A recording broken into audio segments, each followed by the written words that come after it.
너울 사무총장에 도전하고 있는 윤명희 본부장이 1차 라운드를 통과했습니다. 총 8명의 후보자 가운데 멕시코, 이집트, 몰도바의 후보가 떨어지면서 1라운드는 5명의 후보로 압축되었습니다. 이에 따라 유 본부장은 영국의 리엄 폭스 국제통상부 장관, 사우디아라비아의 무함마드 마지아드 알트와이즈를 경제기획부 장관, 케냐의 아미르 모하메드 무나부 장관, 나이지리아의 군주 이엘라 세계은행 전무와 3라운드 진출을 두고 경쟁하게 될 예정입니다. 중국에 노골적으로 아프리카를 지지하고 일본은 이미 유명인 본부장에 대해 반대 입장을 공개적으로 밝힌 바 있습니다. 이 때문에 현실적으로 유명 이 본부장이 떠벌리고 사무총장이 되는 것은 어렵다는 평이 지배적이었습니다. 그런데 최근 새로운 상황에 등장하면서 분위기는 반전되고 있습니다. 최근 극심한 무역 분쟁으로 치닫고 있는 미국과 중국에 대한 떠벌리도 판결이 나왔습니다. 더블네트워크가 중국산 제품에 대한 미국 정부의 수입 관세 부과를 무역 규칙 위반이라고 판단했습니다. 더블린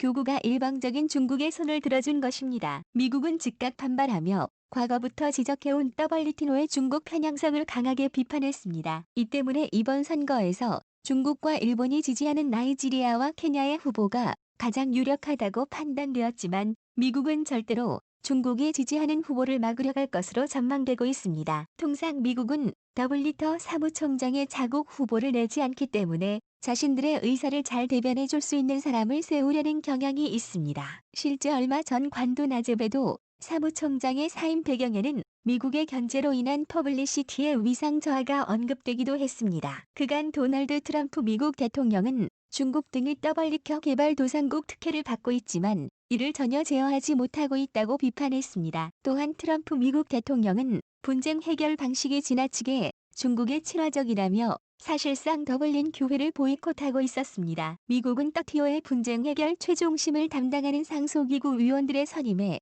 지속적으로 반대하며 2심에 해당하는 상소기구는 현재 정족수 부족으로 제 기능을 하지 못하고 있습니다. 결국 이러한 상황으로 인해 이번에 떡을 쥐고 수장이 되려면 미국의 지지를 반드시 받아야 한다는 말이 나오고 있습니다. 현재 이러는데 올라온 국가 중에 미국의 동맹국은 한국과 영국뿐인데 영국의 후보 폭스 전 장관은 브렉시트 탈퇴를 이끈 장본인으로 이웃 국가들의 미움을 사고 있어 유럽 국가들의 지지를 받기가 어려울 것으로 보이고 있습니다. 이런 상황에서 한국은 그 어느 때보다 미국의 지지를 이끌어내기가 쉽다고 보고 있습니다. 이미 주한미국 상공회의소는 지난 14일 성명서를 통해 유 본부장을 지지한다고 밝히기도 했습니다. 떠벌리고 사무총장 선거는 만장일치제에다가 각국이 한 표를 쥐고 있기 때문에 유명희 본부장은 미국과 중국을 포함해 유럽과 아프리카의 지지를 고루 받을 수 있는 전략을 세우고 있습니다. 여기서 영국 사우디 후보보다 확실한 존재감을 보이면서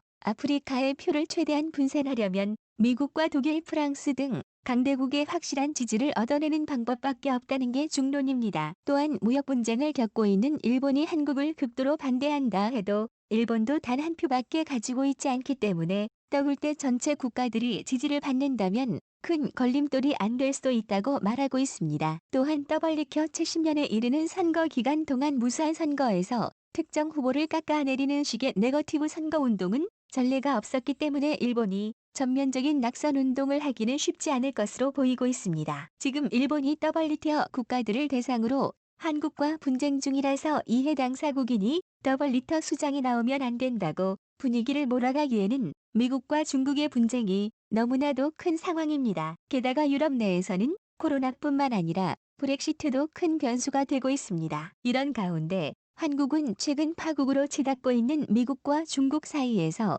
중재자가 될 수 있다는 믿음을 심어주며 중립 외교를 이어온 결실을 떠올리 사무총장 배출로 맺으려고 하고 있습니다. 그동안 이명희 본부장은 국제무역과 세계경제에 전례 없는 어려움이 있는 시기에 한국은 자유롭고 공정한 무역의 수호자임을 국제사회에 증명시켜 주었습니다. 최근 독일의 권위 있는 연구기관 베텔스만 재단의 글로벌 이코노미 다이나믹스 프로젝트 팀은 유명 이 본부장과 케냐의 아미나 모하메드, 몰도바의 투도르 리아노보스티 등을 유력한 차기 사무총장으로 평가했습니다. 지리책은 유럽대학 연구소가 떠벌리도 회원국 대표단과 통상관리 및 전문가 총 10만 92명을 대상으로 최근 시행한 온라인 설문조사 결과 후보들의 이력서 내용을 참고해 후보자들의 경쟁력을 분석했습니다. 2위와의 조사에서는 조직 관리와 경험, 정치적 경험, 경제학, 교육 정도, 더블도, 협상 경험, 법학적 지식, 공직 6가지 항목을 통해 각 후보자를 평가했습니다. 여기서 유명인 본부장은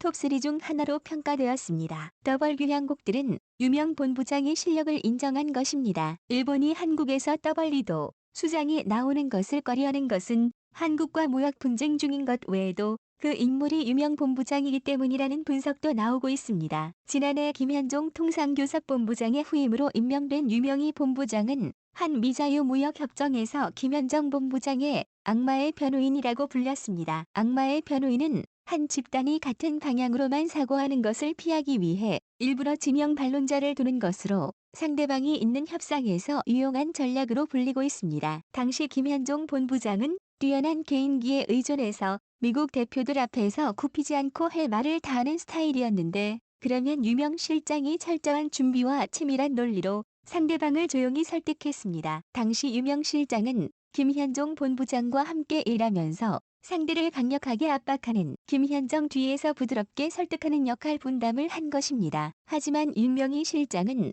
김현정과 맞춰서 역할 분담을 했을 뿐 실제로는 김현정 본부장 못지않게 강경한 압박의 달인이었습니다. 유명희 본부장은 미국 벤더빌트대 로스쿨에서 통상법을 공부하며 유창한 영어 실력과 빈틈없는 논리로 상대국의 협상단을 압박하는 것으로 유명했습니다. 이명희 본부장은 박근혜 정부에서도 대통령 홍보수석 비서관실 외신 대변인을 지냈을 정도로 영어가 유창하며 미국 변호사 자격증까지 가지고 있었습니다. 한미 FTA 개정 협상 수석 대표인 라이타이저는 이명희 본부장의 실력을 먹어서 협상 중에 유명희 본부장이 자리를 제안하기도 했습니다. 또한 이명희 본부장은 과거 싱가포르와 FTA 협상 때 협상 테이블에 앉은 유일한 여성으로 놀라운 모습을 보여주기도 했습니다. 당시 싱가포르가 무리한 요구를 해오자 협상장을 박차고 나오는 강단을 보여주었고, 상대국으로부터 협상을 아는 사람이라 불릴 정도로 논리정연한 협상을 이끌었습니다. 이 때문에 이후 통상교섭본부의 초대 FTA 정책과장으로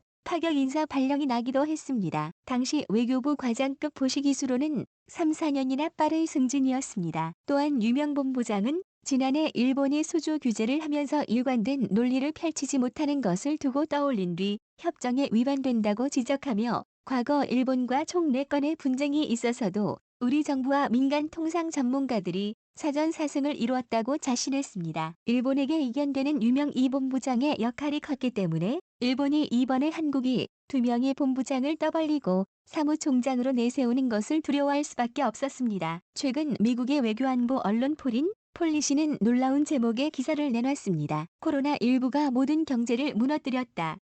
한국만 빼고. 최근 경제 전망에서 한국은 2020년 국내 총생산 감소율이 2%에 불과할 정도로 주요 경제국 중 중국 다음으로 경제를 잘 유지하고 있다고 평가했습니다. 한국은 코로나 사태 속에서 아주 위험한 요소가 있지만 그럼에도 가장 선방한 국가라고 본 것입니다. 한국은 코로나 초기 때부터 봉쇄가 아닌 철저한 검사와 격리를 통해서 경제 생활을 유지하면서도 바이러스를 잡는 방식을 고집해왔습니다. 이는 최근에 봉쇄로 막았던 나라들이 무너지고 코로나는 장기화되면서 한국의 방역은 더욱 주목되고 있습니다. 지금 국제사회에서 한국의 역할은 그 어느 때보다도 요구되고 있습니다.